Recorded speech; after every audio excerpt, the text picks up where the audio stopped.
You are now listening to the Friends of Rugby podcast. Relax your anus. Balls. Thick thighs. Camille Shat. Where's his neck?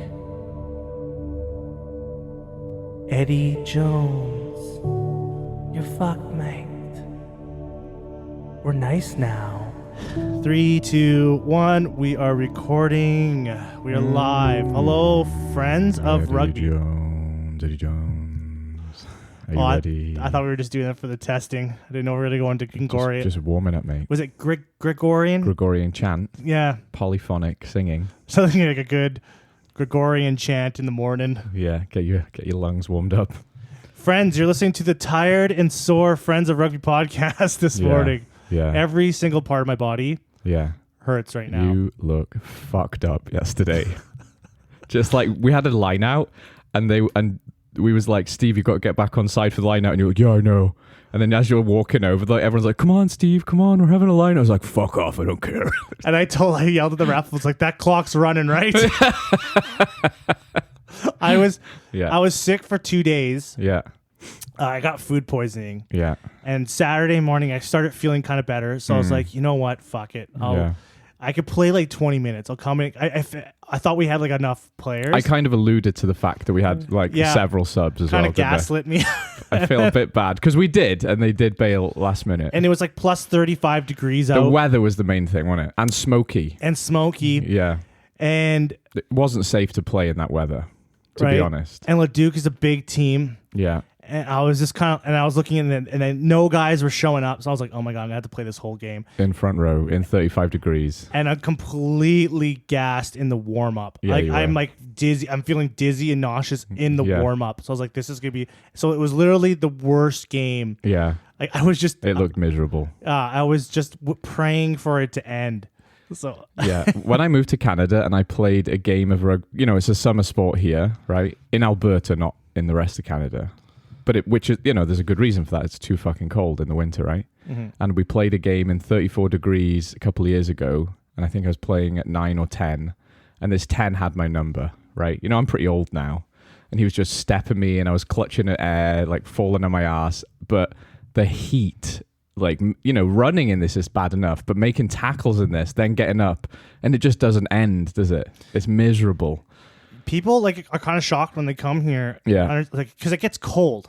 Very fucking cold. But as cold as it gets just as hot. There's a 60-degree temperature change here sometimes in the space of a month. It's mental. Yeah. It can go to minus 35 to plus 35 degrees Celsius. I think that's an incorrect stereotype about this part of Canada. It's like, oh, it's cold all the time. No, in the summer it's boiling for a long time, which is nice, but not if you're playing fucking rugby. No, it's not. And it sucks too because the only available time to play rugby is like in July and August. Yeah, it's not a choice, is it? We're peaking at 30 often. Yeah.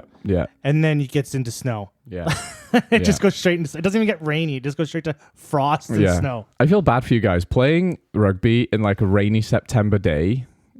Maybe 17 degrees, a little light. It's lovely. That's the best. Oh, that's the best rugby weather. Rainy, like shitty rainy weather is the best rugby weather. It is. BC they play all year round. But their main seasons are in the winter. Yeah. So it's winter months they'll play rugby. Yeah, and it's actually colder there than it is in a lot of the European play rugby places. Yeah, it'll get into minus, like, I lived there for a year and it got to like minus 13 once. Yeah. But usually it sticks around plus 5. Yeah. It's usually plus 5, between plus 5 and 10 throughout the whole winter. Yeah. I mean, that's the same as it is in the UK. Yeah, really. it's just rainy, sun disappears. Yeah, exactly. But you're not going to get frostbite. But it's perfect rugby weather. Perfect. Just rolling around in the dirt like a bunch of pigs, having the time of your life. Yeah, and here, cold, like the ground is dry and thistly and hard. And you just like, you have swamp ass the second you step on the field. Like, it's miserable. I feel like South Africans and Australians probably really, like, that's how the rugby is. I think it is. Like hard fields. Yeah, it is. Hard, shitty fields and always hot and sweaty. It's not even dirt. It's like sandy grass. Yeah. Ugh, rough. You don't even have the humidity here to like. No. I don't know, some semi. I don't know. Do something. I don't know if the humidity does anything. It's dry and hot. Yeah. Anyway, look fucking horrible out there yesterday. I was so glad I wasn't playing. Oh, I wish I wasn't. I wish I didn't play either. Yeah. So let's talk about all the exciting professional rugby that happened. Where they don't complain. Yeah, so there's 5 games I want to talk about. Some of those results tell me something special. New Zealand, Fiji, though, start there. New Zealand 47, Fiji 5. This game pissed me right off. Why? First of all, that score, it fucking sucks. Yeah, it does. You know where this game was played?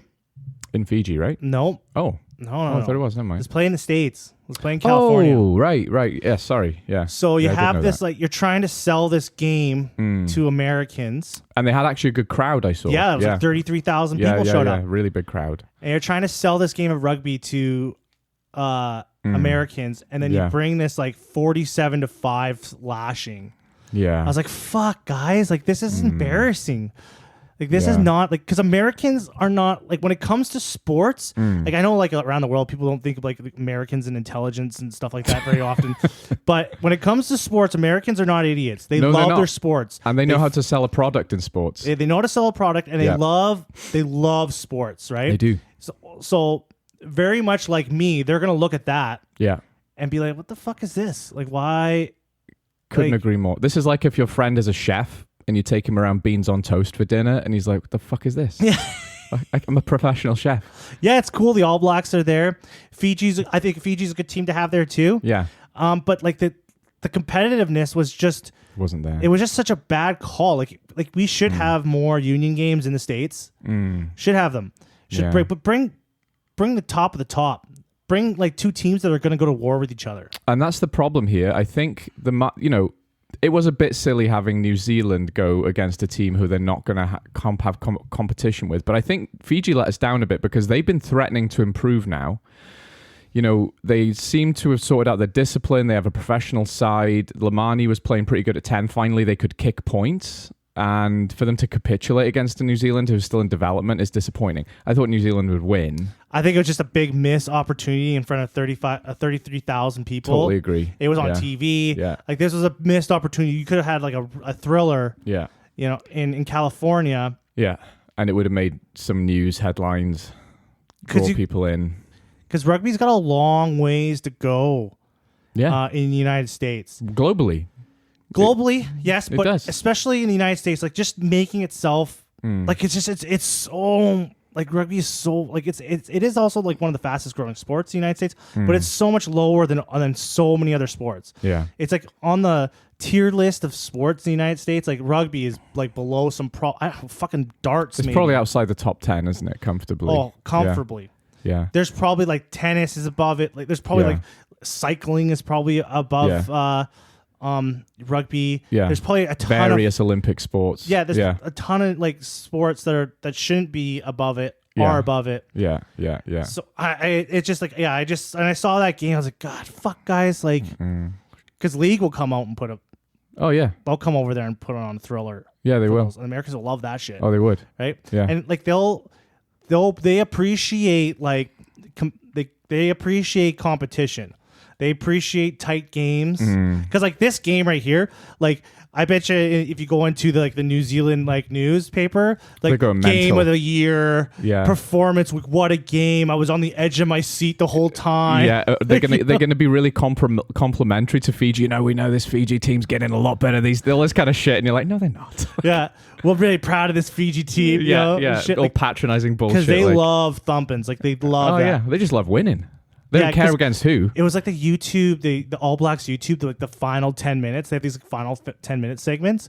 It's like the final, and they're supposed to be like these really intense, final 10 minutes. And then they'll show a game, and you see the score, and it's like 62-5 for All Blacks. And the retiring prop is kicking a conversion. Like, they're like, oh, this is so tense. No, it's not. What the fuck? Like, why would you guys even put this up? Yeah. Like, make a good point though, right? I always think, USA is a bit of a sleeping giant. No, it's not even a sleeping giant. Like, you're totally right when you say they know they're professional sports, right? We always shit on them because they don't compete internationally because they would rather have their players in their country playing their, domestic leagues. But that's because they're worth billions of dollars, right? And yeah, obviously there's a gross capitalist thing, and I would love if people represented their country. But them and Australia, those guys have very deep professional sporting leagues of varying sports, right? Like rugby union in Australia isn't even in like the top 4. It's not on the fucking radar in the USA, right? So these are markets which are really saturated with very good, high quality sporting spectacles, right? And it's like, if you're going to fucking go there and show people rugby union, it better be good. Yeah, because the amount of fans and money in the United States is for sports is crazy. Yeah. Like you're looking at like an NHL team, like the Florida Panthers that won the Stanley Cup. These guys are getting paid millions of dollars. Yeah, every single one of them. Like 20, 30 times more than a professional rugby player makes. Like the highest paid professional And their rugby player. stadiums don't even sell out in regular season, Their right? stadiums don't even sell out. Yeah. They're fucking, like the city doesn't even know they won the Stanley Cup. No. Like that's how, but there's just so many fans. Yeah. Yeah. Right? There's still like millions of people watching it. Yeah. That's this whole welcome to Wrexham thing that's going on in Wrexham in Wales, right? I go on like the forums and stuff of like Welsh football stuff, and the amount of comments that start with American here, like they are just shameless about who they support, right? They'll see a shiny thing and go, I support that team now forever. I've got a tattoo on my eyes. Yeah. You know what I mean? And actually, in a way, I shouldn't take the piss because obviously it's great for that team, but they will just like, they come and visit the town. They make a pilgrimage after watching one season of a TV show. Isn't that fucking nuts? It's 350 million people with a lot of fucking money who love sports, There's always, in America, there's always room for sports. Yes, that's what I'm saying. So it doesn't even matter how many professional sports there are. There's room for another one. Yeah. Like, and there's room for hipster sports as well. Rugby's going to be the hipster sport. Yeah, no, it's growing. It's huge there now. And they almost fucked that up. Yeah. They almost fucked that whole thing. I watched the whole thing on it, and they literally almost fucked that whole soccer shit up in the United States. Yeah. But yeah, they know how to promote sports. Yeah. They know how to sell sports. They know how to watch sports. Yeah. They understand sports. Yeah. Louis Rees-Zammit's a good example of that. He is, for them, as a US NFL fan guy, he's a guy who's probably barely on anyone's radar, right? He's come from rugby. They don't care about that. But all you got to do is Google his name. There's 20, 30 YouTube channels talking about him. And I'm not trying to like big him up either. It's just like, that's how obsessed with their teams they are, Supposedly he's like, just sidetracking here about him. Supposedly he's kind of a thing right now in the talking world. Because my brother is one of those NFL fans that he can name every player on every team. Oh, yeah. So he knows like every player on every team. Yeah. He knows their wives' names, their children's names. Like he knows, I bet you he even knows where they fucking live, right? Yeah. And I guess like Louis Rees-Zammit is like I guess a thing right now. From all these random YouTube videos I've watched, I think he's doing a lot better than people thought. But I don't think anything's changed. I think it's still going to take a lot of. I think the only people that think that he's not going to make it in the NFL right now are rugby fans. Well, I don't. Yeah, but I know nothing about it. So I think there's like guys that like I bet that watch rugby. Yeah. And the NFL. Yeah. Those guys are like, he's never going to make it. Yeah. These people that are just NFL fans think like from what's coming out of like the camp and stuff, they think he's going to be a thing. Oh. Right? What do you know? Fuck him, Judas. Just come back. Come home. We miss you. He doesn't want to come back. No. He's looking at that team and he's just like... already making more money on the fucking bench. He's just shaking his fucking head. But Wales are back. No, they're not. Oh, wait, no, we're back. I forgot we won a game. Did you even write that? Why would I write that down? Why would I write Wales beat Queensland Red by a point? The herd is over with, folks. The Welsh, year of drought. The Welsh are back. This is like the rains have come, my crops will live. Scraping by a Super Rugby B team. Yeah. They are back. Do you know that meme where the guy's on the podium and he's like biting his medal, spraying champagne? That's us, like down in 20th place. Like, fuck you, Queensland Reds. Like, I was like, I woke up I didn't watch the game, but I woke up and I saw the score and I was like, oh my God, they almost lost. We had a healthy lead, completely shit the bed. Not Australia. I wish it was Australia. Reds take a slim lead, and it took a miracle by Kieran Hardy at the end to win that game from us. It took a fucking miracle. And do you know what though? We have been on. We're shit, but we've had a lot of bad luck, right? We have had a lot of bad luck. Like it was just like we'd saved up all our good luck to beat the Queensland fucking Reds B team. Cashing in the good luck. the end of the tour. What the fuck? They must have been just fucking celebrating. Oh, they still are. They still are right now. They're still on a beach somewhere in Melbourne. Like, Still on their kit. yeah. Full kit in the sea. Fucking beat the Reds. Yeah. Hey, did you guys hear that? Sorry, who are you guys? We fucking beat them. Sam Costa's got 2 bottles of cider taped to his hands in the ocean. Like, woo, like right now. Fucking just dodging bullets. Yeah. Okay, genuine question. What happens if they lose that game? Probably nothing. But Nothing Yeah, happens. Wales are kind of. I think they need a big shakeup. They need. I like Gatlin, but I think there's got to be some kind of like spark, like a fresh. Like he's just kind of part of this. yeah. Like he's part of this losing culture now. Yeah. That's not Gatlin's fault. No. Let's not say Gatlin's a bad coach. No. But I agree. like it's just they need to like bring in like just a fresh pair of like And I agree with everything you've said. Do you know what? It was kind of like this revelation for me. I noticed a feeling. It's hard to put it into words. When Joe Schmidt took over Australia and they won that first game against us, I was like, they just seemed pumped. They seemed refreshed, rejuvenated. They seemed happy, right?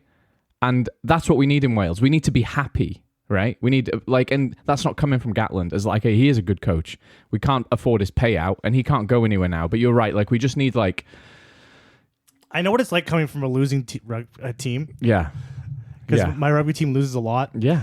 And it comes to the point where you just think winning is just not going to happen. Exactly. You forget what it's like. You forget that feeling. You forget and you forget that feeling makes you want to play. Yeah. Right? And it's just, so that culture, it's such a losing culture right now. And I personally don't think they're like the talent is not there.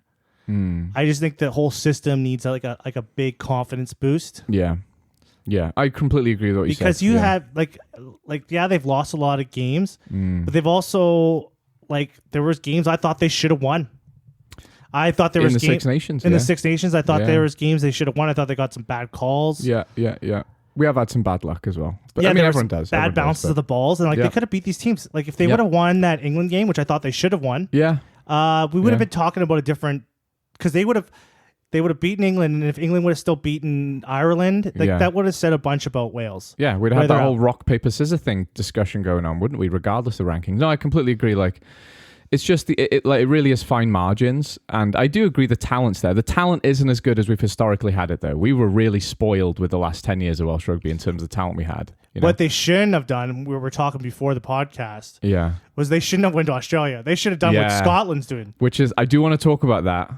Because Scotland's having the time of their lives. All right, because I was going to talk about South Africa, Portugal next, but let's save that and let's talk about Scotland beating Chile 52-11. But more broadly, let's just talk about Scotland going off into the hills, rediscovering themselves, coming back with bangles and henna tattoos and, ayahuasca. Yeah, ayahuasca trips in the mountains. This is the trip that was the tour that Wales needed. Exactly, totally agree. Scotland are in such better spot. They should have went to Australia. Yeah. They should have went to Australia. They would have been a great series. Yeah. They probably would have won a game. They probably would. They probably would have won the series. Yeah, they're a good team. Yeah. But they brought some fresh faces. Yeah. Everyone's having a great time. That's all they're doing. They're playing some good rugby. The highlights are just them drinking in the changing rooms. No one shows tries. They're just them having a good time. Yeah, we battered the USA. Who gives a fuck? Ooh, let's have a party. Because they played what 10 games? What did they play? They played Canada, USA, Argentina. No, they didn't play. They played Argentina, didn't they? I don't think they did. No. Uruguay and Chile. It's and 4 Chile. games. I swear they played an Argentina. No, that's France. Didn't they have a warm up with them? I know France went down there. No, France played 2 games against Argentina. And then they all got arrested and shit. Yeah, then making racist videos and stuff. Then they closed it down because of racism and it's all fucked up and just Can we play Scotland instead? No, you fucking made your bed. Gotta put with these dickheads. Yeah. But that was the trip that Wales. That's what we needed. Yeah, we needed to go on holiday. We need to have we needed to have a rugby vacation. Scotland had a rugby vacation, and we decided we were going straight back to the office. Right? We're like that guy who's like, you know how much day sick time I've taken this year? 0, and they're super proud of it. And it's like, no, go on fucking holiday, you loser. Go see your family. Scotland had the time of their life. They've discovered.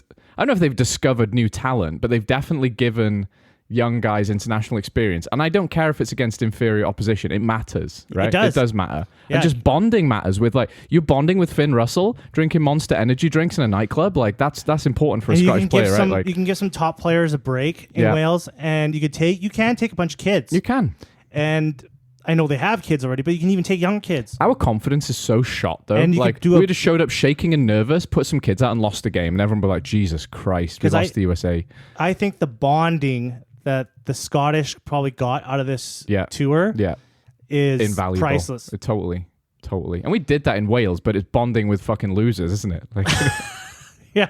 Just a bunch of fucking losers. Just bonding with sad Sam Costello in his full kit in the ocean. Yeah, they could have did a thumping on Canada and the USA. Yeah. Lost to Uruguay and then beat Chile and then went home. Yeah. Just with a hangover on the plane, looking back at their photos on their iPhones, being like, look at these memories we made, boys. Making pure memories. And that's a nice tour. It is a nice tour. Doing North and South America. Yeah. Like, that's a great... Going to see Machu Picchu. I would have preferred it if they would have ended with a series against Argentina in that. They would have, like, worked their way down to Argentina. I mean, that's like 6 games. That's not feasible, but yeah. They can do it. Yeah, they probably could. What else are they doing? Yeah. Do you want to talk about... I do want to mention South Africa, Portugal. 64 South Africa, 21 to Portugal. Because I thought Portugal, like, there's a red card in that, but like Portugal looked good. They looked impressive. I think maybe it says as well, South Africa have got some discipline problems. And I think Rassi said that the other day. He was like, actually, we've got to really sort that out, you know, if we want to be taken seriously. Because like you look back at those Island Test Series games, like you look back and actually the penalty count is pretty fucking shit for the world champions. Do you know what I mean? Like, yeah, it is kind of... He even made a comment, I think, it's like, this is not how you win World Cups. Yeah. It's good results, but this is not how you win a World Cup. Yeah. But again, it's good for them because they're finding it early, aren't they? Yes, and it was also a very different team. It was a very different team. Yeah. So a lot of players, like there's what's the word I'm looking for? When they gel together, there's like systems that are not fully set. Yeah. Well, that's what cohesion's not all there. Yeah. There's a fluency they're missing. Yeah. And good on Portugal. Yeah. Portugal put up a good fight. Yeah. I want to see. I want to see another European country. I do. Kind of rise up in the ranks. Because Georgia have been threatening for a while. Man, in my eyes, Georgia's there. They've got everything they need, just not the help from the tier 1 teams. They haven't, they've done everything they possibly can. They just need one of these countries to put their hand out and go, we'll play you regularly, we'll let you into our league, which we're going to talk about. Like it was Australia, Georgia. What was the score, like 40-29? Yeah.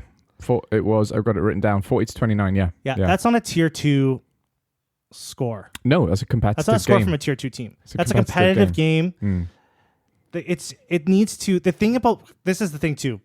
About Georgia, Portugal, Japan is a very good example of this, is consistency. Yeah. So they can have these like really good competitive games and then go to the next game and just get trashed. Yeah. Right? Yeah. That's the problem. Like we're talking like Japan beat Scotland and Ireland and South Africa in World Cups. Yeah. Right? That's not a tier 2 nation. But then they will go on like an 18 game losing streak. Yeah. So, and they've got a very big professional league. I think Japan has run out of excuses now. They have got maybe this, as much as you might not like Eddie Jones or think he's a bit of an ego or he ruined Australian rugby, he's obviously got an excellent track record. He knows what he's doing. Japan have a very big professional league. They've got the facilities, they've got the stadiums. Like their excuses, I think they've run out of excuses as to why they're getting absolutely hammered by Italy. Like that shouldn't happen anymore. No. So something's up. That's sad. It's sad actually because I want them to be there. Eddie Jones is doing his Australian experiments in Japan right now. He's picking guys from like schools. Yeah. Like he played a fucking fullback that never played professional rugby against England. Yeah. So I think he's trying to do this whole build up for the future. It's definitely playing the long game. But yeah, these teams, like you want these teams to. That's the difference between these tier 2 nations and tier 1 nations. Tier 1 nations are consistently like fighting for the top. Yeah, I mean, you got to. The context is though, Georgia doesn't have a professional club team. Neither does Chile. Neither does Uruguay. Neither does Argentina. Let's not forget. Yeah, let's so not there's forget. there goes the who are excuse. relatively consistent. And Japan have a whole like They've got several tiers. yeah, and and the highest paid players in the world. Yeah, and I know it's not quite the same because it's this corporate league and it's filled with imports, but the Japanese guys who are playing there are getting very good exposure to very good quality players, right? 100%. So they should be performing better. Yeah. I don't know the whole ins and outs of the team. I just know that Eddie Jones is picking a very inexperienced team. Yeah. So I don't know if he's not picking the best players right now because he wants to he thinks that these players he has are going to be the future of Japanese rugby, and he's trying to maybe prime them. Yeah. Because if it works out, if he picks all these kids and then they do turn into some international powerhouse, like a well-performing team, that could say a lot of things about his legacy. Like, look at it, he was actually on to something when he was in Australia. That's what I was going to say. Like, if he actually pulls this off, and then the next World Cup, Japan are actually really competitive, or they make it to a quarterfinal, or they go to a semifinal. Like, that's going to say a lot of things. A lot of things about Eddie Jones's legacy. He would love that as well. Oh, you can tell he's a vengeful little shit. Yeah, he's got like pictures of all the people who said mean things about him on his wall, and he's waiting to prove them wrong, like just playing the long smirking game. in the corner. He's such an evil villain, isn't he? He's such a fucking villain guy. Like, you need him though. Yo, I love him. I love having him in World Rugby. Totally. Rugby needs more characters like him. Yeah, definitely. No, him and Razzie have been flying the flag for. But I think Georgia's there. Yeah, they've got everything they need, haven't they? They do. They have everything. They have the whole system. Yeah. They got the fans. Yeah.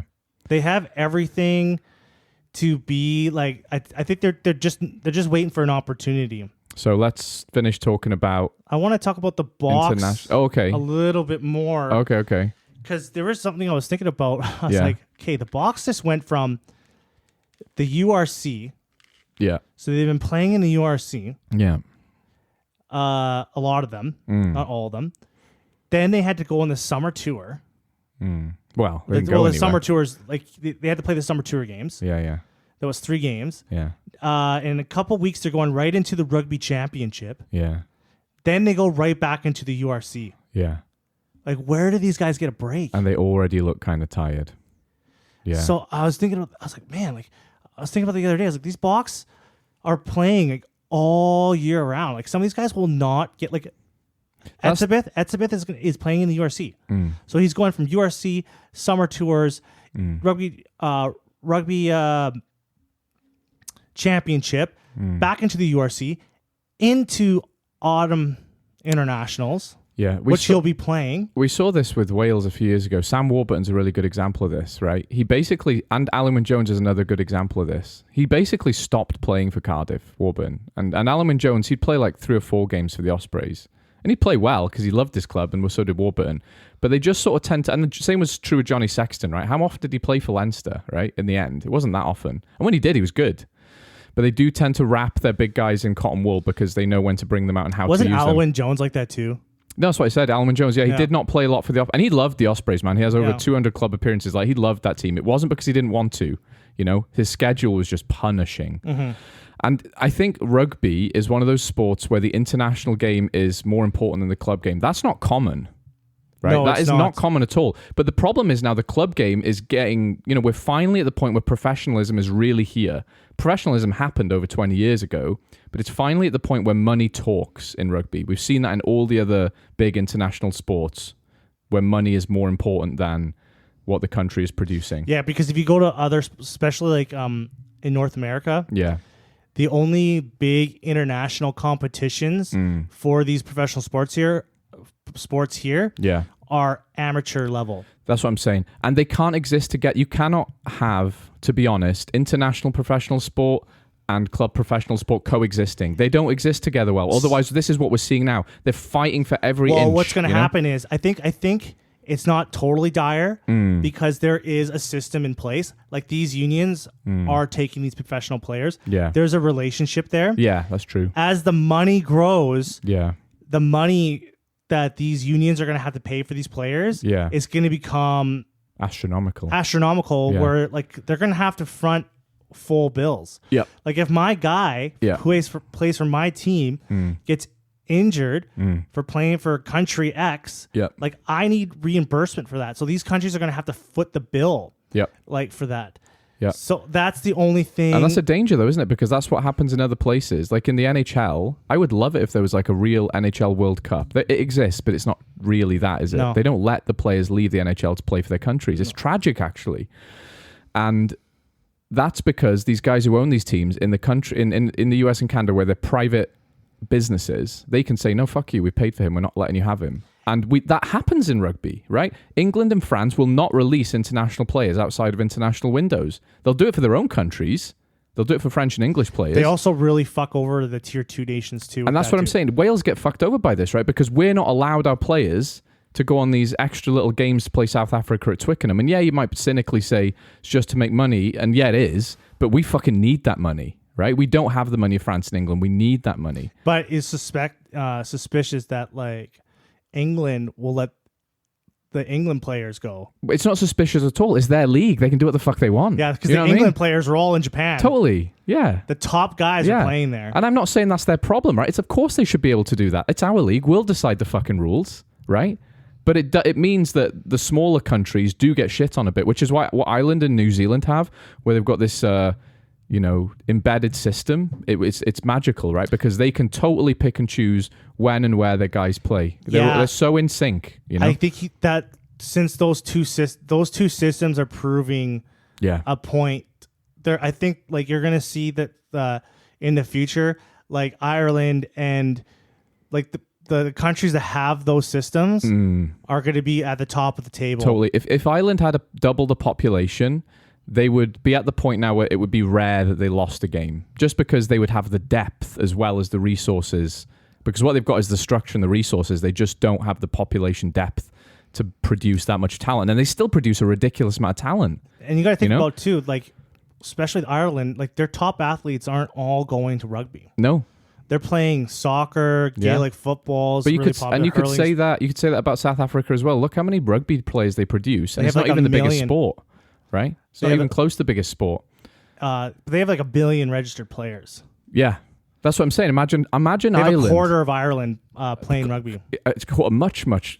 Ireland's population is significantly smaller in terms of registered rugby players, right? So imagine Ireland had a population of even 20 million, right? It wouldn't even be close because their system is that good.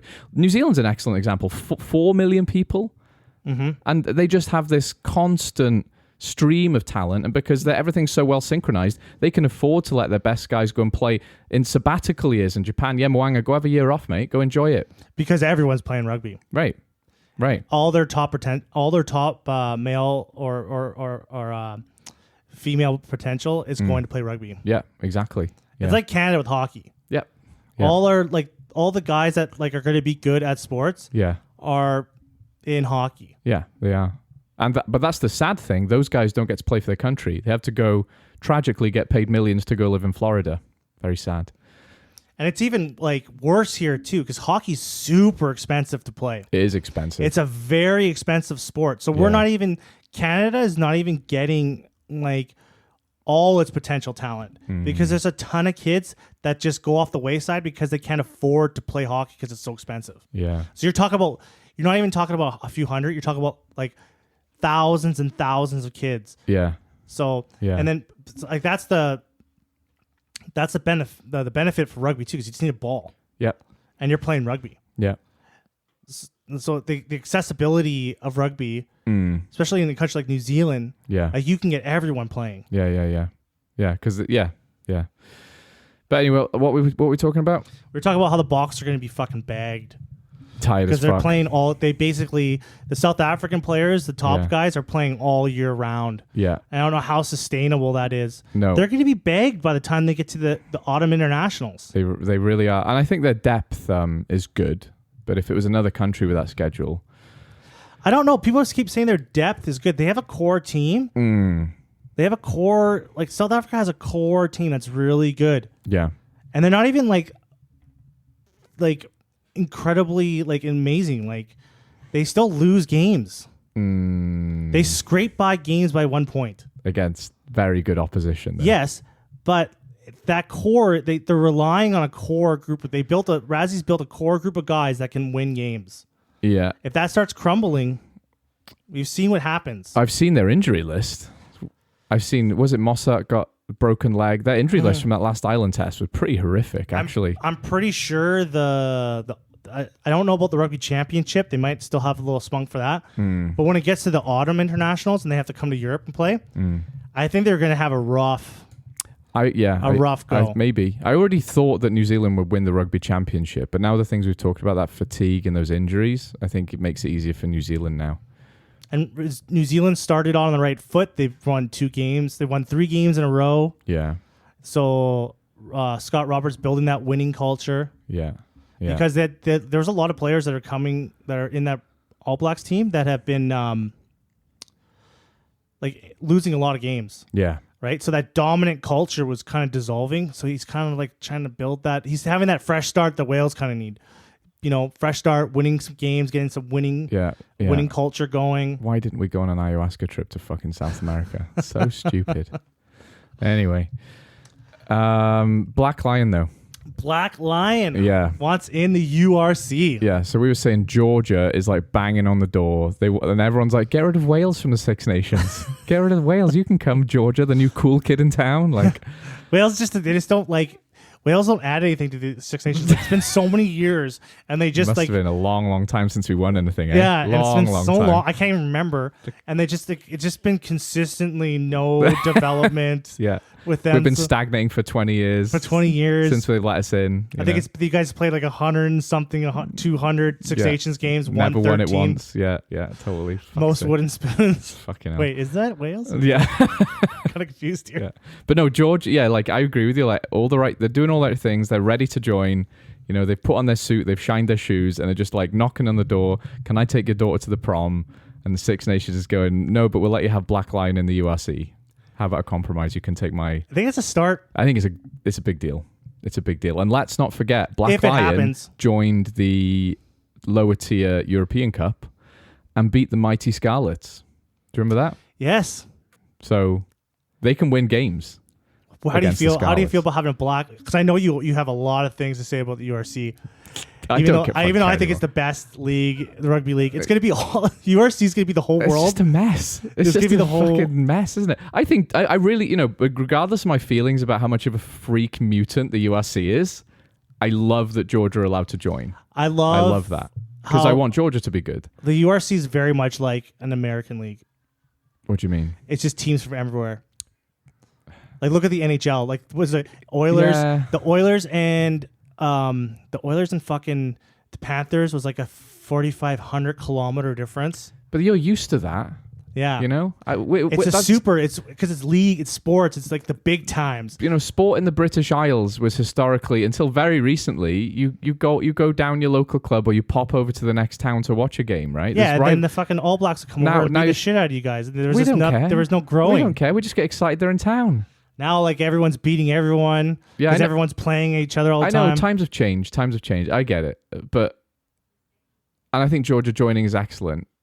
Do you know what? Fuck it. That's what I think about it these days. I think we'll probably make an Anglo-Welsh league pretty soon. They can have our spot. They're not going to make an Anglo. They can have our spot. We're going to go over to England. We'll join their league. We'll get shit kicked out of us, and we'll be much happier. If anything's going to happen, yeah, I could see the Prem teams joining with the URC.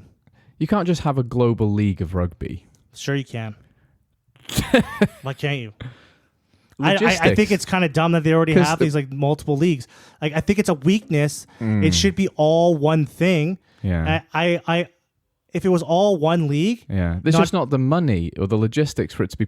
Yes, there is. Look how small that. Like, it's like a. Put it this way, right? Put it this way, right? So if we're in an Anglo-Welsh league and Cardiff have to play Bristol 3 times in a season, right? The cost for going to Bristol is the cost of getting in your car or the train ticket. It's like £30. The cost of flying to South Africa 6 times a year is maybe 20 grand per player. Yeah, but they don't schedule it like that. They schedule it like they'll do a tour. So they'll fly. Still got to go though. And you got to go, but it's still thousands per player. There's lots of sports leagues in the world. The top leagues in the world do it. Yeah. And in those leagues, teams fold all the time. No, they don't. They do though. No, they I've don't. seen it since I've been here. Teams folded. Yeah, Since they I've don't lived fold. in North America, teams have folded in the Major League Rugbies. In the Major League Rugby, yeah, but in the top leagues, the best leagues in the world, they don't. Right? And they do exactly that. And everything is super, everything is mega, and everything is fucking awesome. Awful. It's awful. And I think it hurts. I think it hurts rugby having so many professional leagues so close to each other. So what are you talking about close? You got a professional league in France and you got a professional league in England. You got two different top tier professional leagues Yeah. that are fucking. You could take a train. I think you're diluting it though, because the English want their Premiership title at the end of the season, and the French want, and they still play each other. They've got the Champions Cup. You have the best of both worlds. Yes, the Champions Cup does kind of like It fills drag that all gap together, nicely. But you can have less rugby if you had one league. If you get to that point though, there's teams who just aren't playing each other. You'll have teams. No, because you'll have teams that will probably play each other. Yeah, but then it's more special. Like it's like, okay, they haven't played each other in 2 years, or they only or when they meet in the playoffs, in the knockout stages, then it's a really big. These two teams have never. If I'm La Rochelle or Toulouse, I'm not buying into that though, because I know I'm good in my French league. I know I can win the league. Why would I risk losing that? Why, if I'm by inviting a Leinster or a Northampton into the league with me? I think if it's all one thing, if it's all one league, the television deals, the money, the sponsorship money, would be huge. I think it's easier to, when it's all put in one spot, it's easier to pay attention to. Like, what's the rugby league? Like, what's the rugby? Oh, it's the fucking, like, there's if you make rugby into the NFL, it's all one spot. It's all together. It's all in one package. It's easier to follow. It's easier Canada to track. hasn't won a Stanley Cup in 20 odd years, right? Yes, it's still the biggest sport in Canada. No doubt. But the problem is if you combine several countries, not two, like all of a sudden you might be saying, as an English person, or more definitely as a Scotch or a Welsh person, we haven't won the trophy in 50 years, right? No, we're not going for that. We want chances to win. Yeah, but I think You've got to look at the resources then it really available. kind of questions the fan base. Like, do you guys really care about, because Canadians care about hockey? We haven't won the Stanley Cup in 33 years. Yeah. But because 80% of the NHL's revenue comes from fucking Canada. Right. But every single time an American team wins, what do Canadians say? Well, more than half the team's Canadian. You can pat yourself on the back and go, that wouldn't be the case in those teams. And anyway, I don't necessarily even disagree with that idea. I think we actually have a nice thing where we've got a European Cup and a domestic cup. There's definitely ways of tidying it up, which are 10, 20 years away. I don't disagree with that at all. I actually don't think that's a bad idea. Maybe this is what you need. The beginning of the year, everyone just plays in their own domestic leagues. Yeah. You got the Irish domestic league. Yeah. You got the Welsh domestic league. Yeah. You got the South African domestic. And you send forward your champion. And you send forward your champions of the league. You volunteer as tribute. And then they play in a Champions League. Yeah. And then the lower guys play in the lower league. I hate to tell you, Steve, that literally already happens. Yeah, but not at the same time. Literally already happens. So now you just have... What's wrong with it happening at the same time? Cause it's messy. There's a lot of games. I think you can cut down games if you have them at different times. Maybe. Right? That's what I'm thinking. I think if you have one league, you cut down how many games these guys are playing. I do want to do that a bit. Yeah. I mean, I don't know if they want That's to why do that. I think the league makes it just like having one league in Europe just makes it easier to follow. It's all in one package. Yeah. I think there'd be more money for everyone because of the television deals and stuff. And there's less. These guys are playing less rugby, and there's more room for international rugby. You got to remember as well, and this is the big argument as to why Georgia are never going to be allowed into the Six Nations, right? The Six Nations, unlike what you might see in a domestic league with relegation and promotion, the Six Nations is a rugby festival. It's not a meritocratic tournament, right? If you're bottom, we laugh at you and you get a wooden spoon. You don't get relegated. And we want to keep it that. We like laughing at the shit team.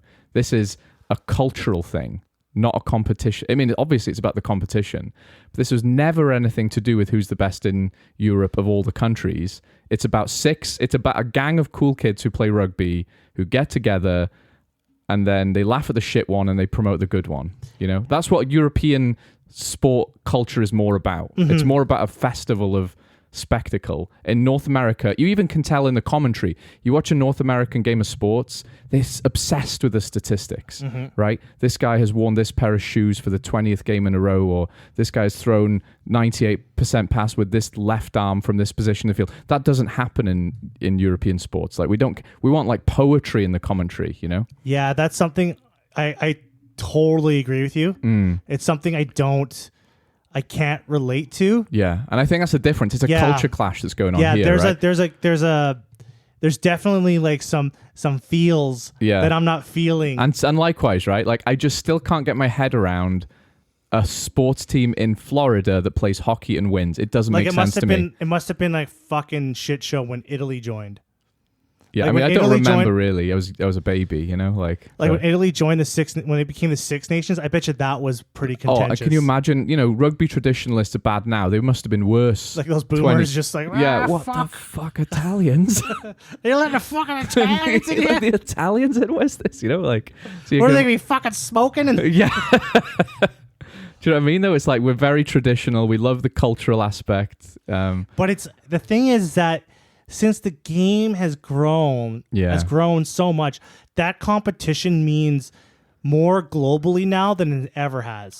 And that's where I agree with you, I think. And that's where the sentiment I agree with is the fact that rugby needs to let go of some of its traditionalism, otherwise it is going to die. Because it is a clout thing now. Like you win the Six Nations, you're like, it used to be like you win the Six Nations, you get bragging rights in Europe, and you get bragging rights in Europe, and then you just get trashed by the Southern Hemisphere. And we didn't even care that but much. Now the person that wins the Six Nations, like this you're is our the champion. Team, yeah, this is the team to beat right now, and then the Southern Hemisphere teams are gunning for them. Yeah, and they could possibly lose now. And they could possibly win a World Cup, and we can't expect you to do well in a World Cup, right? There was so much expectation on France and Ireland because of their consistency of performances in the Six Nations, right? And that they went out in the quarters. It felt like a body blow for Europe. It was like, finally, this debate is over. Finally, Ireland and France, our chosen warriors, are going to go beat these fucking baddies from the Southern Hemisphere. And we just got the same, like, and we just got the same shit. Didn't fire a shot. Shit. Didn't fire a fucking shot. Like, I was like, wow, this could be the most different World Cup ever. Yeah, and then it ended up being the same World Cup. Yeah, not only the same. It was like, what is this, 1996? Like, yeah. Those teams don't, like, man, you just got, like, South Africa and New Zealand. Like, they know how to win in those tournaments. And they're not going away either. And the resilience. You know? Like, it's not the best, most talented team. It's the most resilient team. And that's what they know, isn't it? That's what they know. They know how to do literally everything to grind out a dirty win. They can go into some dark places to pull out some W's. Yeah. And, like, other teams just can't. Like, Ireland. Not yet, right? But these things take time. Lessons are learned, etc. Anyway, we're tangenting a bit, but I want. We got lots of time here. No, that's fine. I don't dislike the tangenting, but I do want to come back to, you know, Black Lion coming into the URC, and I just want to say, like, this is good for the game, not just for Georgia. Right? I as much as I go on about the URC being this mutant beast, and I don't like it. Georgia joining the URC is the step we need to take to ensure, like, the future-proofing rugby, right? We're at a stage now where we've come out of the woods of professionalism. We're here. It's a global sport. But now we're facing, like, the likes of, you know, the NFL and professional soccer. And, like, you have to go toe-to-toe with these guys, and they're not going to give you an inch. And you need, for the sake of the game, you need, like, more countries rising up into the tier 1 level. Yeah. And you need them. So it's not the top 10 that's the thing to break into. It's like the top 15. And if you look, you got to stay in the top 20. Yeah. Right? Because it's so competitive. You're circling around in the top 20 is where the best And if you look at international football, soccer, that's how it is. Right? Wales are like 30th in the world. And for a country of 3 million people, that's fucking incredible. Right? We're so proud of that. But if you put in a rugby context, if Wales were 30th in the world in rugby, we're like, what the fuck happened? Yeah, you can see how, because the competition drops off. The competition really kind of drops off. Like after 8th place. Below Scotland, it gets a bit hazy, doesn't it? Yeah. Like really. So all of a sudden, it's like, okay. Yeah. You know who's going to win and lose after that. And not just win and lose. Like, there's some hammerings below 10th position, isn't there?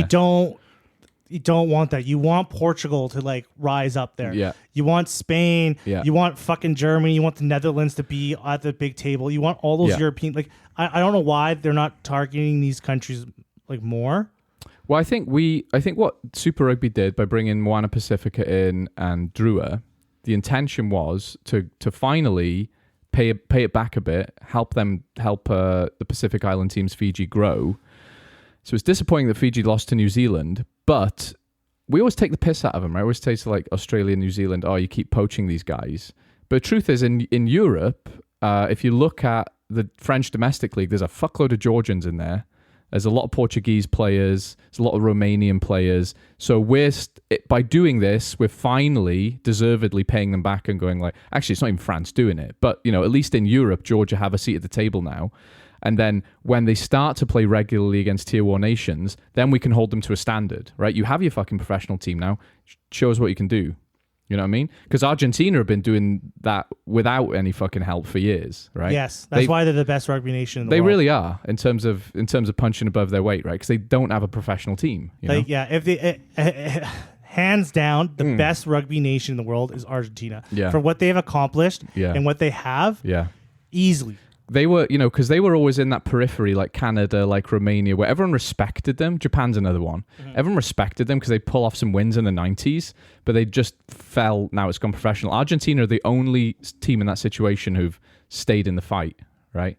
And they've never plummeted like Canada or, you know, Romania, countries like that. So yeah, they're super duper impressive. Yeah. But yeah, talking about Moana Pacifica. Yeah.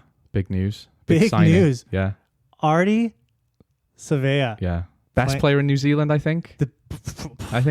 Probably top 5 best player in the world. Best 8 in the world at least. 100%. Yeah. Yeah. 100%. Yeah. At minimum as well. Like he's arguably the best player in the world. You could put a handful of guys. Yeah. Him, DuPont are up there. Yep. Yeah. You could even debate it's DuPont than him.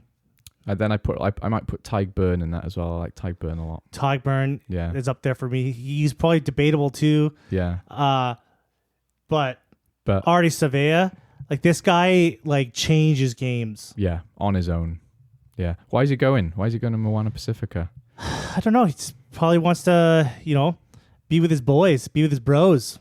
You know, in Ted Lasso, where that guy Zoltan or yeah, what the fuck's he called? What's the fuck's he called? Zava, not Zoltan. Zava, right? Yeah. Who's definitely an Ibrahimovic piss take. Anyway, he's like, he just goes to teams because he knows he'll make them better, right?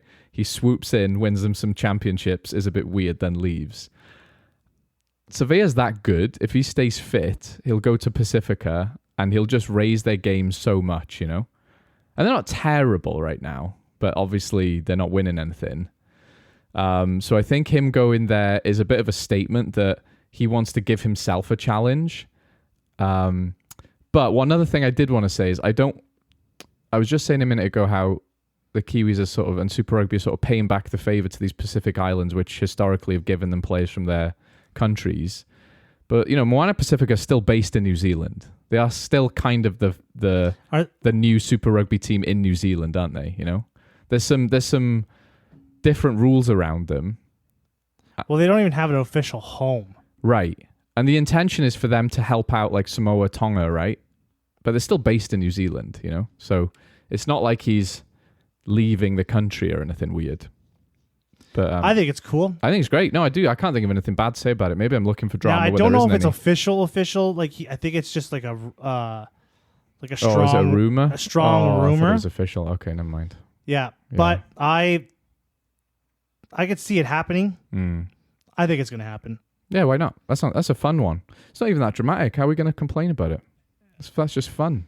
It's good. It's good for. No, it's official. He signed. Yeah.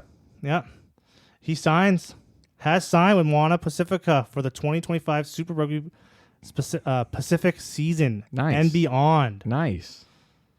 The deal believed to be. I wonder how much they're paying him. I don't even know what currency they use in New Zealand. That's a huge, because he's such a good player. Yeah, it's awesome. That's a big blow for the Hurricanes. Yeah, but they're... No. But he's allowed to do what he wants. Yeah, totally. He's the beefcake. It's a bit nice to see the Super Rugby Crusaders dynasty come to an end and just the power sort of dilute a bit and go in different directions. I'm glad Super Rugby is unpredictable again. You know, because when the South Africans were in it, it was, I hate to say it, it was a better product, right? Yeah, it was. It was. And and Australians were better. Everyone was happy. And then when the Crusaders won like however many titles in a row, it was like, what's the point watching this? You know, what's the fucking point? Artie Sevilla, he's one of those players when he leaves the game, like the All Blacks are gonna dearly miss, because he's taken games back for them. Yeah, like he was the pivot point where they were losing to winning. Him in that Ireland there was a lot game, of games he saved. Ireland, New Zealand in the World Cup. Like, yeah, I wouldn't say he saved it, but he was definitely the point of difference. He was. You know, he was the point of difference. He was a monster at the breakdown. Yep. Yeah. And he did some things in that game that put New Zealand ahead in the forefront. Yeah. Pushed that momentum. Yeah, it was without him. I bet you there was a lot. I bet you if he wasn't in some of these games, there's a lot of games they would have lost. Yeah. Yeah, he was the paper over Ian Foster's cracks at times. He's like the Tyg Byrne, without Tyg Byrne in Ireland, there's a lot of games that because he saves Ireland in some on their own try line. On some big he'll strip moments. the ball, he'll turn it over just at the right time. When he leaves, that's a huge loss. Ari Sevilla leaves, there's a huge loss because they don't even have a player. Yeah, they don't have a player even fucking close. And Ireland doesn't even have a player fucking close. Strong words. What Byrne does. You can't even. Name the guy who's even close. Caelan Doris. Not even close. Not even close. He's a good player. So? He's a good player, but he doesn't turn the tides. He doesn't turn the tide. He doesn't turn the tides. They're very don't have different a tide players. If they had another tide turning player, they would. Ireland be even better. Okay. Right. Artie Sevilla, there's not even a player that's close. It's yeah. Maybe Aaron Smith when he was playing. I'm gonna have to think about that. Because he can take the ball and he can just create something out of nothing. You said something very strong, but let's put a pin in that though, because I want to talk briefly about the U20s Championship while we're on the subject of professional rugby. England have won it again, lads. God save our nations. Top blokes, these kids. Brilliant. What do you think? Do you watch any? Sad for France? No. I watch some good games, actually. I do like watching these because they just don't give a fuck. They will fling it about and score some worldies all the time. And then you get really excited because you're like, this kid is going to be the future. And then he goes up against men who are like 50 pounds heavier and you're like, oh, okay, never mind. He's still a child, you know. France got to feel really shitty right now. I mean, the France talent factory is still alive and well, though. To get to the final and to win some really impressive victories, they're still pumping out talent. It's the fourth final in a row. Yeah, and yeah, the first they've lost in those 4 times. And they were beaten. England. No, it was a comfortable win actually, surprisingly, because France are physical. No, England played well. I think it's it confirmed some of my suspicions. Like the countries with good, strong resource-based academies, England, France, Ireland, New Zealand, they're still doing what they do well, right? That's the kind of that means for the future, those countries are still going to be strong. They're still producing. And you're talking about these are under talent. 20 players. Yeah. So a lot of these guys are pros too. A lot of them. Well, I would say all of them play for their professional clubs almost exclusively, right? They're already playing because in the Wales camp, they've got this guy, Morgan Morse, who plays for the Ospreys. He's been playing for the Ospreys for 2 seasons now. He's class, you know. Everyone was surprised he wasn't picked for the Wales tour. But then I think Australia had some good wins, which surprised me because I thought they were just below the professional level. There was just nobody there. Everyone was playing league now. Well, their only source of rugby union players comes from their private school system. 4 or 5 private schools. And those private schools are serious. And that's the same in Have Dublin. you ever seen those Rugby Pass documentaries? I've seen those documentaries, yeah. They are professional. You go to those schools to play rugby. Yeah. Right? And that's the same in England, that's the same in Ireland, same in France, right? And New Zealand. And of course New Zealand. And South Africa. Yeah, and of course South Africa. Yeah. Those schoolboys. Yeah. They're all roided up to the max. Yeah, totally. Yeah.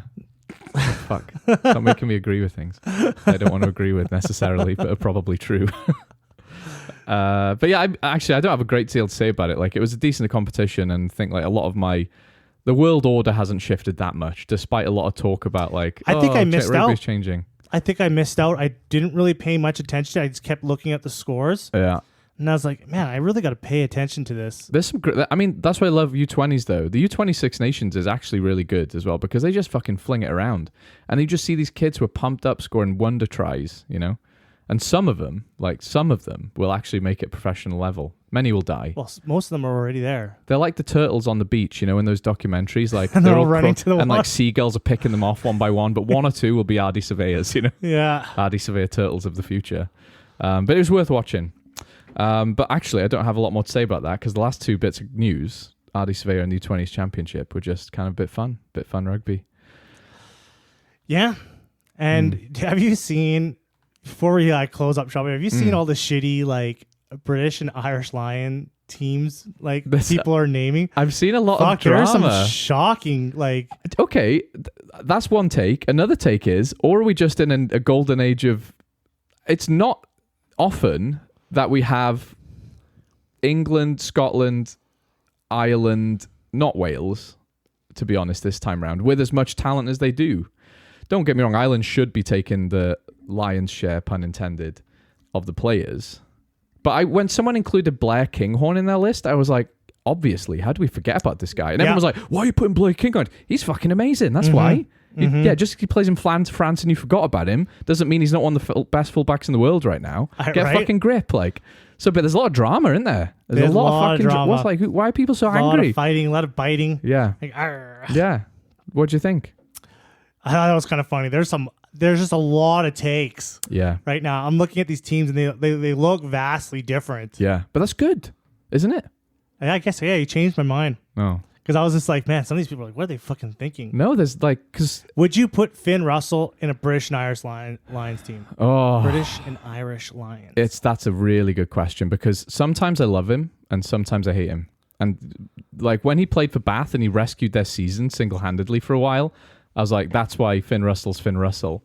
But sometimes he just goes missing. To me, he's just not a great test 10. I just don't think he's consistent. He's never the best 10 when you need him to be the best 10. No, his ceiling is so fucking high though.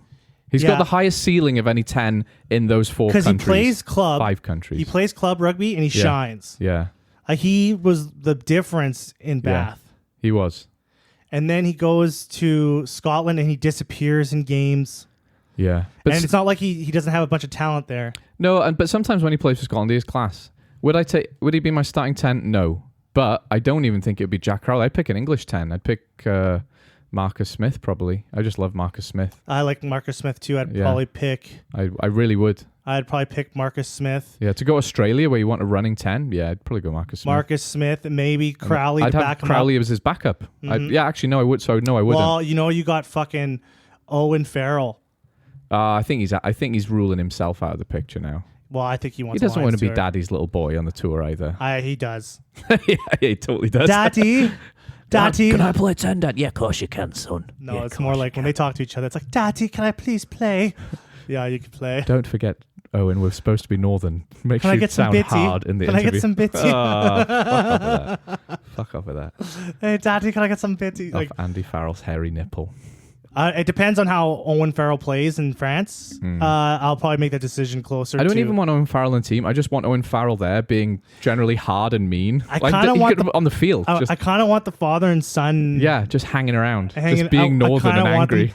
He's a very good consistent 10. He's got that Johnny Sexton-ness about him. He does, yeah. I think it wouldn't be a bad decision, even if you I just know he'll step up for the Lions too, and with his dad playing, with his dad coaching. Yeah, you want players with dogs in him, and he's got about 19 dogs in him. I think you'd go Owen Farrell, and then you'd have Marcus Smith probably backing him up. Marcus Smith's probably going to take a back seat. That is a bit of for someone who's saying that there's a lot of left field calls. That's a fucking left field call.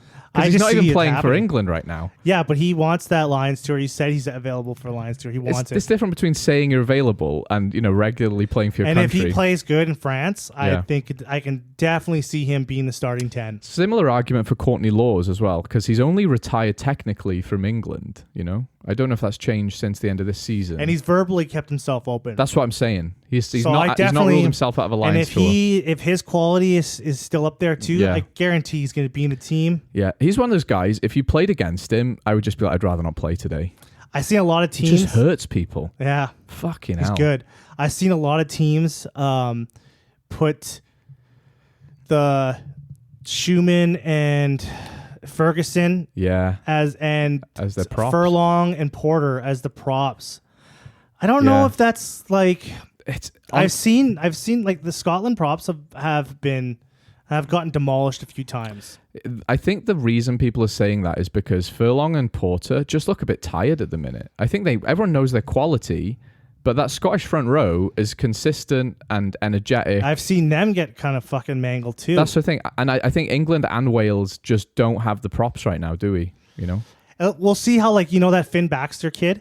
Yeah, he was good. He was good. He was very good. Very actually. promising. Very Can't- very promising. You're not allowed to take children on tours, though. I don't think it's illegal. So I can see we'll see how things go with in the Prem Yeah, with some props. yeah, But right now, I think that those four are probably your best bet to go. yeah. It's an Irish-Scottish front row. I think I would have. I know, and this. I hope it doesn't sound biased. I would genuinely take Dewi Lake if Dan Sheehan's not fit. I think he is class. He's a leader as well. He's been in a lot of. He's been the best player in shit teams for a little bit of time now. And he's been in a lot of British and Irish Lions team sheets. And I do worry sometimes that people like these pundits are picking Welsh guys to be diplomatic. But for me, him and Wainwright should go. Right, they're that good. That's the thing too. Wainwright is not on a lot of these. And that's weird. And I've seen even people I respect go, yeah, these are the Welsh guys I take, and forget Wainwright. It's like, he's comfortably our best player. Yeah. Like, how do you forget that? People go on about Reffel. Yeah, he's good at turnovers, but he's a bit one-dimensional for me. Like, he doesn't do a lot in attack. Because you'd have not Tyburn. Tommy Turnover? No, I'm getting my Burns all messed up. In Ireland? No, Tyburn. Yeah. Tyburn. Tyke Furlong? Courtney Laws. Courtney Laws. Kaylin Doris. Uh-huh. I'm talking about right now. Would go for okay. sure. Oh, okay, yeah. You would have Wainwright. Yeah, I think In so. my eyes, he'd go for sure. Oh, yeah. Dab Jenkins would go. You think so? He's got the heart of a lion. He's got the heart of a lion. I'm not sure, though. You want that motherfucker in there. Fair enough. Maro Itoje. Oh, yeah, can't forget Maro Itoje. He's having a renaissance. Yeah. He is. And I would put him. I would put him as captain, man. He's got leadership material now. He's been around the block. James Ryan. I'm not sure about James Ryan. Oh man, he was a fucking monster in that last test. Joe He's McCarthy really, kind of disappointed me a bit, and it was like he let James Ryan back into the picture. He kind of, You know what I mean? He kind of did, yeah. Because I thought with James Ryan was kind of done, but you're I not think wrong. Joe McCarthy would go too. I think he would, but he needs to have a decent Six Nations. Fuck, now I'm forgetting that guy in Scotland. Jamie Ritchie, No, like a lock. I think he's a flanker. Oh, is it some Andy? Andy Christie. Andy I Christie. can't remember. Because I was hyping this guy up. I know who you mean as well. Yeah. Oh, I feel bad because I was like so impressed. I know exactly who you mean. Fuck. Who just like the Lucy's Yeah. in the pack and the locks. Yeah. The rest of the pack. That pack is fucking unbelievable. The options are. Yeah. Oh man, It's- fucking Wallabies are yeah. gonna get fucking they're destroyed. Gonna get trounced. Yeah. And then scrum half. Fuck.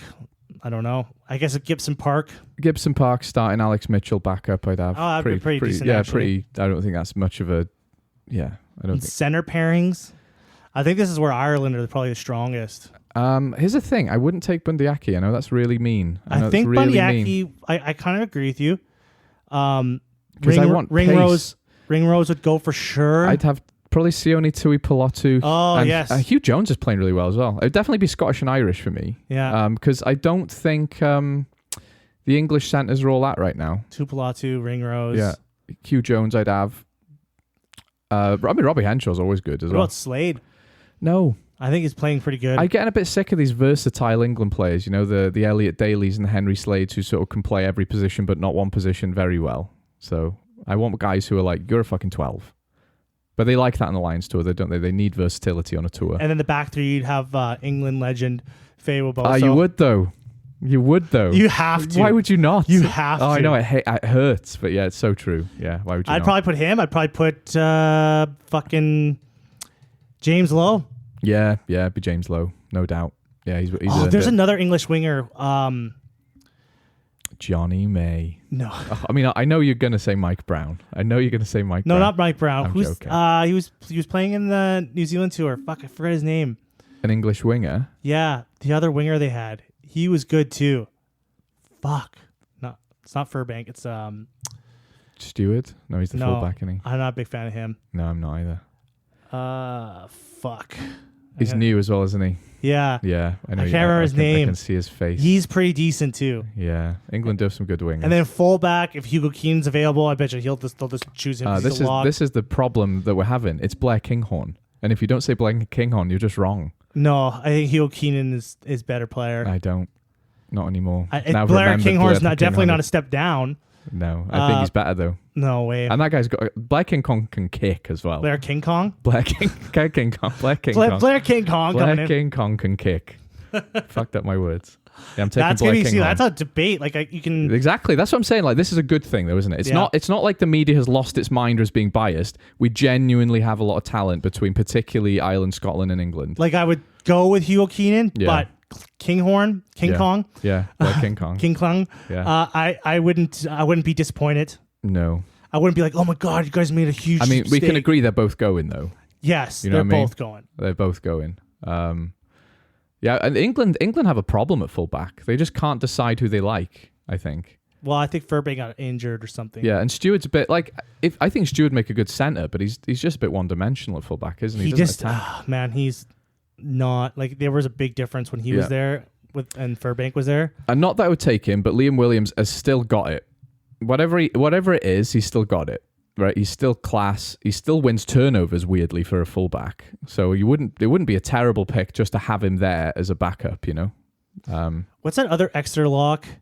Plays for Wales, Chunza. Christ Chunza. Yeah, fuck, he's good too. He actually showed up at. I always thought he was going to be one of those guys who's really big and physical, but just couldn't make the step up to international. Just didn't have the fire in him. He did prove me wrong on that Australia tour though. Like I was like, holy shit, that guy can actually play international level.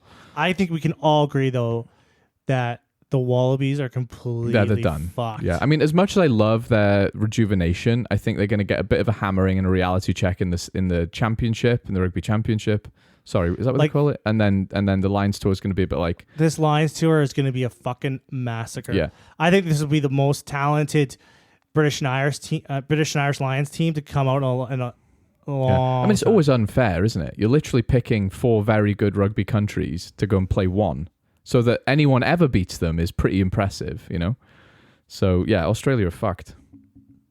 But, yeah, whatever. Rest in peace. Well, I think we talked about everything we wanted to talk about. Considering there was less... Actually, it wasn't less rugby. There's never not rugby on anymore. There's always rugby. It's just how much you care about the rugby. All you need is a table and a pint. And you have conversation. Yeah. Friends and rugby. All right, friends of rugby. Well, like and share the podcast. Do we have a Substack? What's that? I don't know. I watch YouTube and people say, check out my Substack. Is it a sex thing? I don't know. All right. It's a kink. Check out our kink Substack. Yeah. Use our promo code. Yeah, I don't think we have one yet, though. We've got to make one. I don't know what the fuck that is. Okay. You can email us at thefriendsofrugbypod@gmail.com.